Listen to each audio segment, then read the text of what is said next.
নমস্কার বন্ধুরা, sister tasty kitchen আপনাদের সবাইকে স্বাগত জানাই। আর আজকে টেস্টি কিচেনের রেসিপি হচ্ছে মাছের মুড়ো দিয়ে বাঁধাকপি। চলুন বন্ধুরা, প্রথম থেকে শেষ পর্যন্ত আপনারা ভিডিওটা দেখুন আমি কি কি উপকরণ দিয়ে বানাচ্ছি। তো প্রথমেই আপনাদের দেখিয়ে দিই যে এই যে রুই মাছের মুড়ো আমি আগে থেকে ভেজে রেখেছি।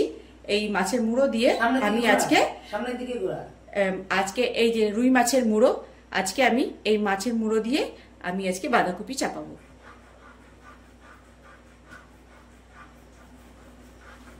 তো তেল আমি ওভেনে দিয়ে দিয়েছি, ওভেন জ্বালিয়ে আমি তেল গরম করতে দিয়ে দিয়েছি। এই যে এখানে 3 চামচি থেকে 4 চামচি তেল দিয়েছি, সর্ষের তেল দিয়েছি। কেন কি এখানে আমি সাদা তেলে কাজ করব না, সর্ষের তেলেই কাজ করব। তো এই যে আমার বাঁধাকপি আমি কুচিয়ে রেখেছি, 250 গ্রামের একটা বাঁধাকপি।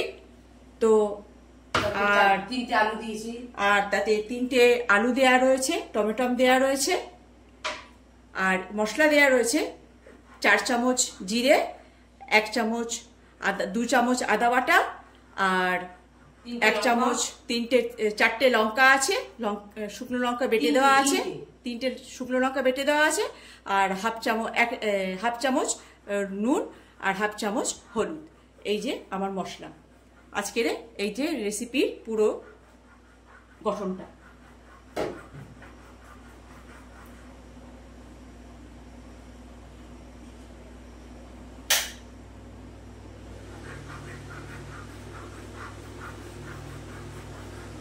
বন্ধুরা, তেল আমার কড়াইতে সমপরিমাণে গরম হয়ে গেছে। এবার দিয়ে দেব জিরে ফোড়ন, গোটা জিরে ফোড়ন।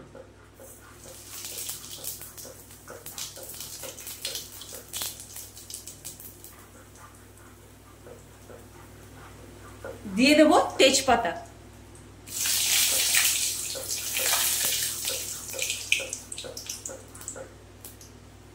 দিয়ে দেব এলাচ,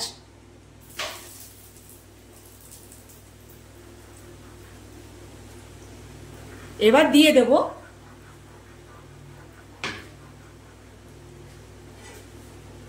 মশলা।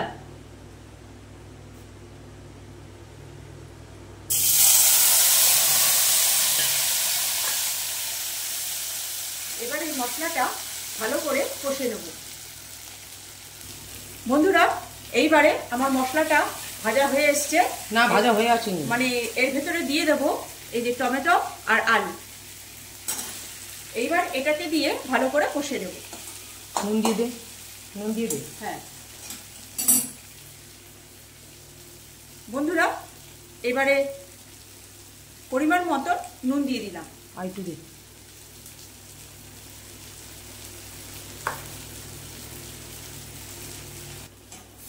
বন্ধুরা, এই যে আমার মশলাটা এরকম ব্রাউন করে ভেজেছি, এই কারণে যখন জলে ফুটবে না তখন মশলাটার টেস্টটা পাওয়া যাবে।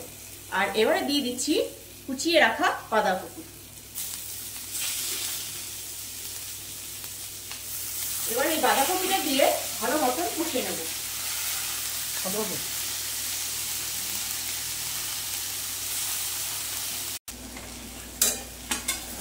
বন্ধুরা, এই যে আমার বাঁধাকপি প্রায় কষা হয়ে গেছে। এইবারে দিয়ে দেবো আমি ভেজে রাখা মাছের মুড়োটা। সুদে করে ধরতে পারিস না নাকি?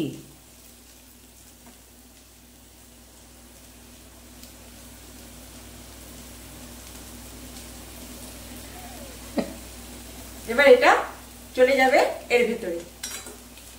বলেছে যে আজকে মাছের মুড়ো আর খেলা করবে না, এটাকেই এখানে ভেঙে গুটিয়ে দিয়ে দেবো।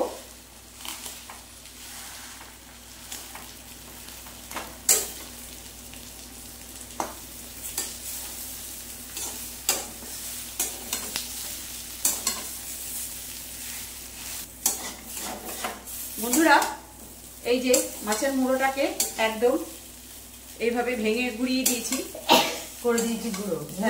এবারে মুড়ো দিয়ে করে দিয়েছি গুঁড়ো। তো এবারে আমি কষা আমার হয়ে গেছে বাঁধাকপি। তো এবারে দিয়ে দেবো জল। জানেন তো বন্ধুরা, বাঁধাকপি হোক আর যে যাই হোক, তরকারিটা আর মশলাটা, সবজিটা আর মশলাটা সম পরিমাণে যদি আপনি ভালো মতন ইয়ে করে নেন, কষে নেন, তাহলে পরে তরকারির টেস্ট আরো দ্বিগুণ বেড়ে যায়। তো একদম সুন্দর করে কষবেন, যাতে মশলাটা ব্রাউন ব্রাউন করে ভাজবেন। আর বাঁধাকপিটা একদম পুরো এর সঙ্গে মিশিয়ে দেবেন, যে মনে হবে যে হ্যাঁ, যে একটা কিছু মনে হবে যে ভাজাটা দিয়েই খেয়ে নিই, এইরকমটাই ভাজা ভাজা হবে, তবে গিয়ে তরকারিটা সুস্বাদু হবে। তো এটা এখন জল দিয়ে দিলাম, একটু ফুটুক। বন্ধুরা, এবার দিয়ে দেবো গরম মশলা। আমার বাঁধাকপি প্রায় হয়ে এসছে, এইবারে করব গ্যাস অফ, করব প্লেটিং। বন্ধুরা, এই যে আমার বাঁধাকপি তরকারি, মুড়ো দিয়ে বাঁধাকপির তরকারি, কেমন লাগছে বন্ধুরা? ভালোই লাগছে, একদম সামান্য রেসিপি। আপনারা এই রেসিপি এই টাইমে অনেকে বাঁধাকপি খেতে চায় না, তো আমার এই রেসিপি একদিন ফলো করে আপনারা এই টাইমে বাঁধাকপি খেয়ে দেখবেন, ভীষণ সুন্দর লাগে।